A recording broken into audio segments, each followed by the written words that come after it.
This is the second short videotape, and it's called The Introduction to Collecting.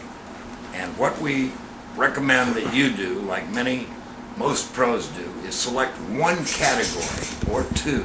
There are all kinds of categories which are listed in the book, but you want to, in the beginning, hone in on the one that you're comfortable with. Now, after comparing a lot of pieces on the internet, skimming our book, skimming it a second time, in about a week, you'll be ready to make your selection.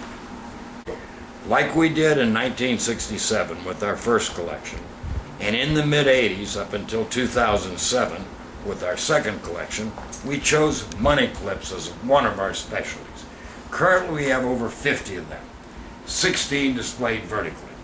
After just 8 months, our third collection includes 140 vintage classics in 12 categories, all bought low, using the T method.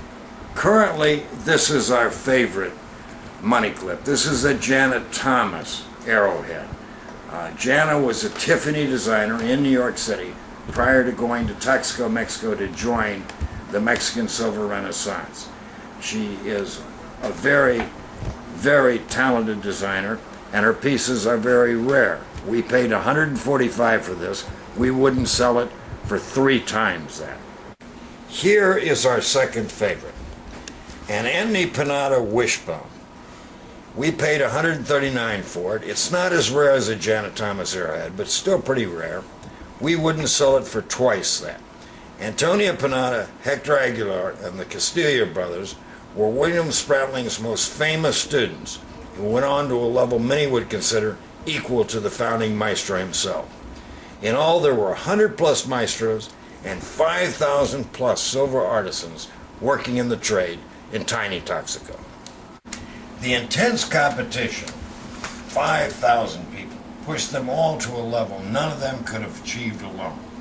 From 1929 to the 1980s, Texaco was the zenith of silver art in the 20th century, perhaps ever. More on why is in our manual. This is a Margot de Texaco enamel warrior. It took her and another maestro, Ziggy Pinatta, about a year to sort out exactly how to do this technique, and it's beautifully done. This is a Margot de Texaco famous design. It's called the Enamel Warrior. It took her and Ziggy Pinatta about a year, both of them maestro designers and silver workers, to get this enamel to stick in this fashion. Now, the question is, how much is it worth?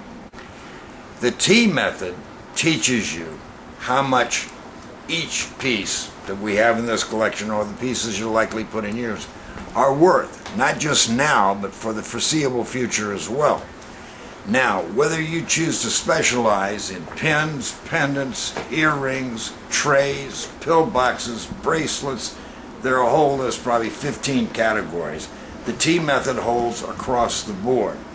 Now, we're not going to tell you what the pieces you're going to see are worth. The book will, but feel free to guess now as we go across some of the masterpieces.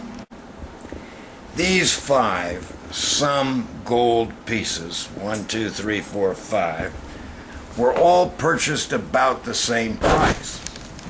Were they over $175 or under $120? Now this is a Married Metals box.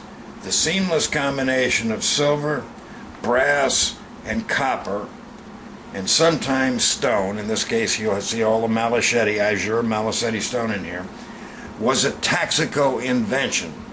Now, over $150 or under?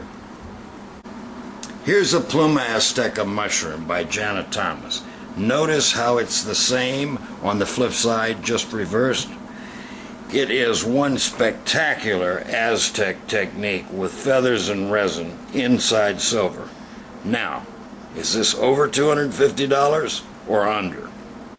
The plates in this window are also Pluma Azteca, only they're on a much larger format. We happen to love this format, and they're very reasonably priced. Now the question is, under $100 or over $100? The answer to all the price questions are in Maestro's Mexican Silver, featuring the T method. And the T method will show you not just how much to pay, but what to buy, which is as important as how much to pay, and also for the foreseeable future. In addition to this, you of course have a money-back guarantee. So please go to the PayPal page now and make your decision.